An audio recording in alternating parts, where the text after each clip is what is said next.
Hello mga kamami! Ayan, pahinga muna ang inyong lola mami dito sa Dirty Kitchen. Kung nakikita nyo, maganda ang weather natin for today's video.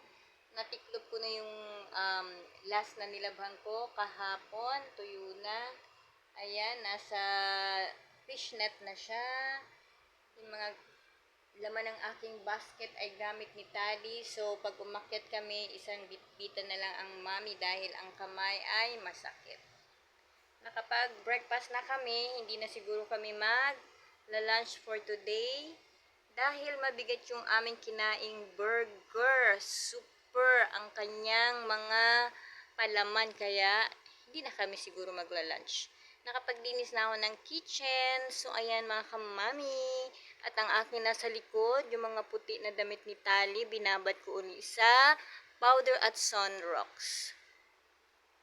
Dito muna ako sa Dirty Kitchen, nakaupo, nagpapahinga at nakataas ang aking mga paang masasakit. Ayan.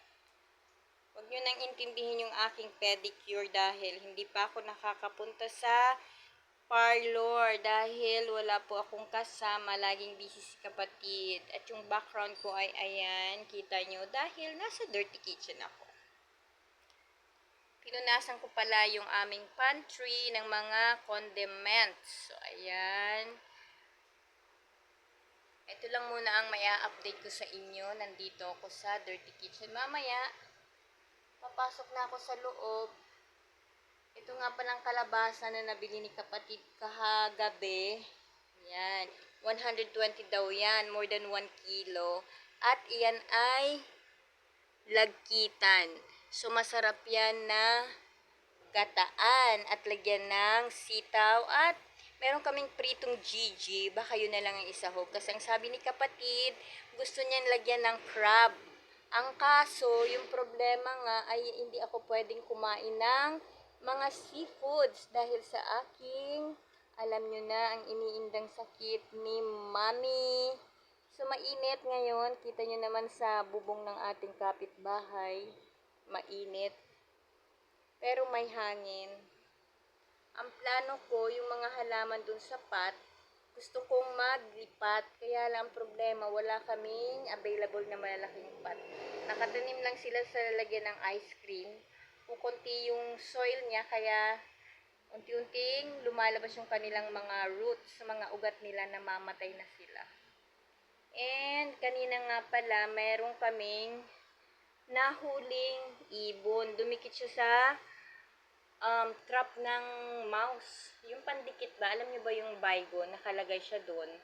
Dumapo silang tatlo. Nakita ni kapatid kaninang umaga. Actually, wala na dyan kasi nilagay ko na siya sa plastic dahil ang sabi nga ni Bossing, may mga dalang sakit yung mga ibon. Oo nga naman. Kaya ang gusto ni kapatid ay tanggalin. Natanggal niya yung dalawa, nakalipad, pero yung isa sobrang na-stuck. Yung kanyang feather, yung kanyang wings, yung kanyang mga legs, hindi siya makaalis. So, mamamatay na rin yun. So, ganyan yung trap namin sa mouse. Ito, ang nahuhuli ay yung butike, yung mosquito. Nilagay ko siya dito, sa plastic. Ayan siya, Nakikita nyo ba? Buhay pa siya, pero hindi na siya makakaalis, Kung tanggalin ko man siya dyan, matatanggal lahat ng kanyang skin at ang kanyang balahibo. So, kailangan na siyang i-dispose.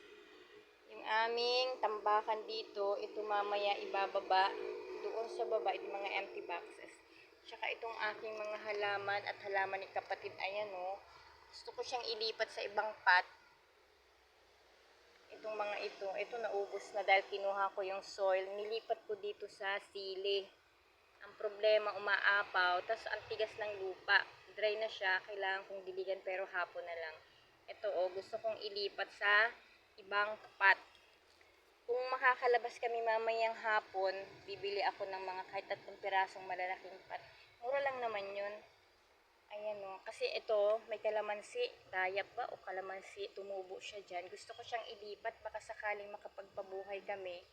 And, ito, mayroon ng mga bulaklak, yung sili namin. Minsan hindi siya tumutuloy magbunga. Pero ayan nagtuloy yung bunga niya. Kita nyo ba? Kita nyo ba? Here. Mainit kasi kaya hindi masyado napapansin. Ayun, kita. Tsaka meron siyang yung mga puti. Kinakain yung daw niya kaya kailangan makabili kami na pang spray. Mainit dito. Sobrang init. Gusto ko rin maglipat ng mga halaman. Ito. Magtatanggal ako ng mga puno nila. Ayan, ang dami na kasi. Tapos ililipat ko sa ibang pot.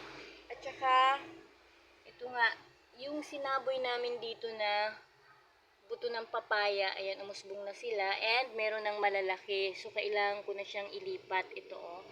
1, 2, and 3. Baka sakaling makapagpabuhay kami ng papaya, magkaroon kami ng sariling puno ng papaya. So, ayan po ang weather for today's video, mga kamani. Ayan, silip tayo dito sa labas.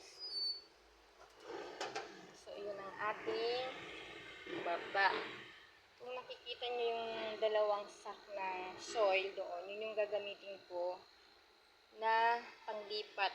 Tapos bibili kami ng yung may pataba na isang sako siguro, at saka imimix ko dun sa soil na yon. Maganda ang ating kalangitan, mga kamami, although may maitim na ulap, pero baka hapon yan iipon o ulan. Pero dito sa side, ayan, yan ang update sa atin. Hindi po ako nakakagawa ng long video dahil ewan ko ba, wala po ako sa mood. Nakakatamaran ko muna mag-update ng mga long videos, kaya short videos muna ang aking nagagawa. Wala na kaming meron pa pala. Kukunti na lang yung aming mineral water.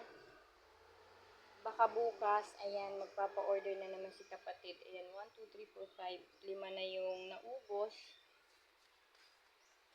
And, ayun nga. Meron pa kami ditong dalawa. Tapos, itong mga blue na yan ay para yan sa mainit na tubig. You want to wee-wee? Okay, you go to the toilet. Iihi daw ang ating baby tali. Although hindi na siya baby tali, pig tali na pala.